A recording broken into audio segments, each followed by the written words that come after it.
So hi guys, welcome back to another blog. আর আমি সুজিত তোমাদের কাছে আজকে নতুন একটা ভিডিও নিয়ে চলে এসেছি। তো আজকের আমরা যাচ্ছি পুরী প্লাস দীঘা। আর এই হচ্ছে সব আমার সেনাবাহিনী, সব রেডি হয়ে বেরিয়ে গেছে। আর আমাদের এই আপাতত এই টোটোটাই করে মালঞ্চ পর্যন্ত যাব। আর আজকের ওয়েদারটা তো দেখতেই পাচ্ছ, পুরো বৃষ্টি আর বৃষ্টি, আর বৃষ্টিটা শুরু হয়েছে। কি বলবো, বলার মতনই, ভাবিনি যে এরকম আজকের বেরোনোর পরে এরকম বৃষ্টি হবে। তা চলো নেক্সট দিন দেখা হচ্ছে একেবারে মালঞ্চতে গিয়ে।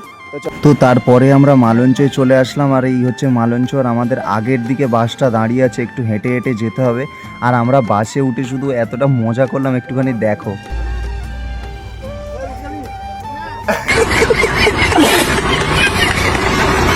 তো গাইস, এখন এই কোলাঘাটে চলে এসেছি। তো কোলাঘাটে এসে নামলাম, আর নামার পরে সব বাস থেকে নামানামি হবে। এবার সব নেমে খাওয়া দাওয়ার ব্যবস্থা করা হবে। তো চলো নিচে যাই, দেখা যাক। এখন আমরা এসে গেছি কোলাঘাটে। আর এই হচ্ছে পিছনে যে রেস্টুরেন্টটা দেখছো, এটা হচ্ছে কোলাঘাট। আর এরা তো এখন আপাতত ফটো তুলতে ব্যস্ত। আর এই ছেলেরা তো সবসময় অ্যাস্থেটিক ভাব, কিন্তু শুধু অ্যাস্থেটিক একটা লড়কির অভাব।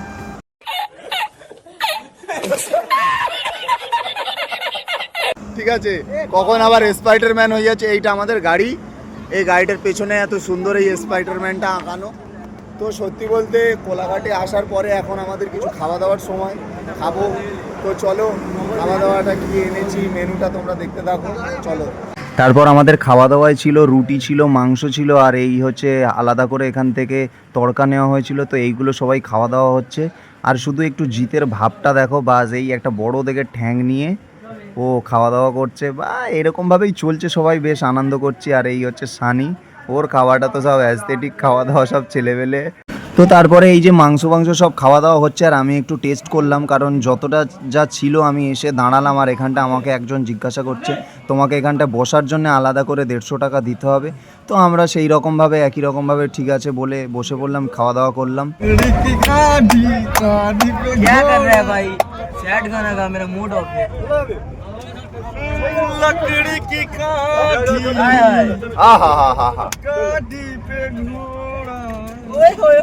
জয় শ্রী আল্লাহ।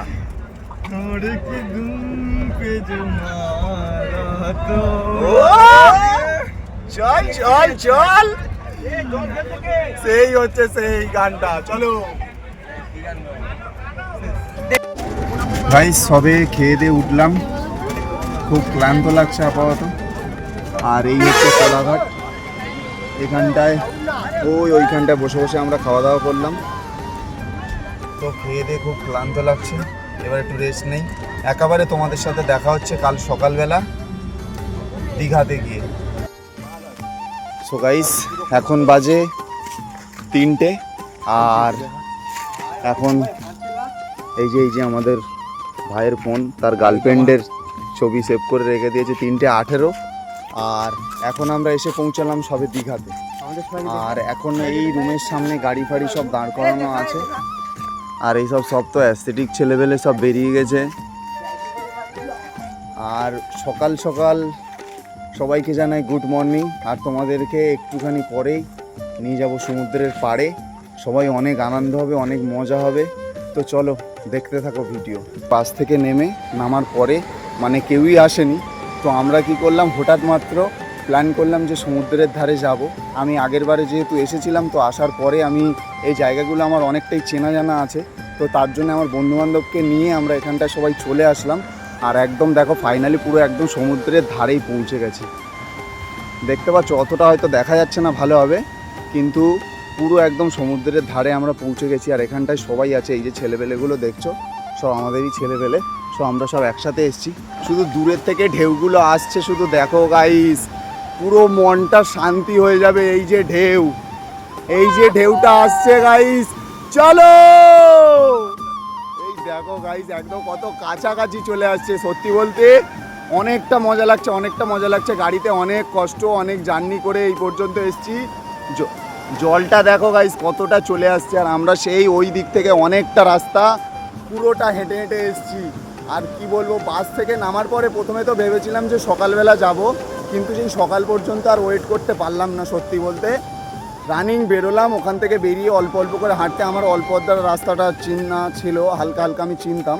তো তার জন্য ওই দিক থেকে সোজা আস্তে আস্তে হাঁটতে আর আমরা পৌঁছে গেছি ফাইনালি সমুদ্রের ধারে। এতটা ভালো লাগছে গাইস, কি বলবো, সত্যি খুব ভালো লাগছে, সত্যি খুব ভালো লাগছে। আর সকালের ভিউটা অবশ্যই তোমাদেরকে দেখাবো, সকালের ভিউটা খুব সুন্দর হবে, সকালের ভিউটা তোমাদেরকে অবশ্যই দেখাবো। আর তার জন্য থাকতে হবে আমার সাথে, আমি সুজিত। আবার নতুন সকালবেলায় নতুন ব্লগ নিয়ে আমি আসছি গাইস। তো চলো টাটা, নেক্সট কোনো ভিডিওতে আবার তোমাদের সাথে দেখা হচ্ছে।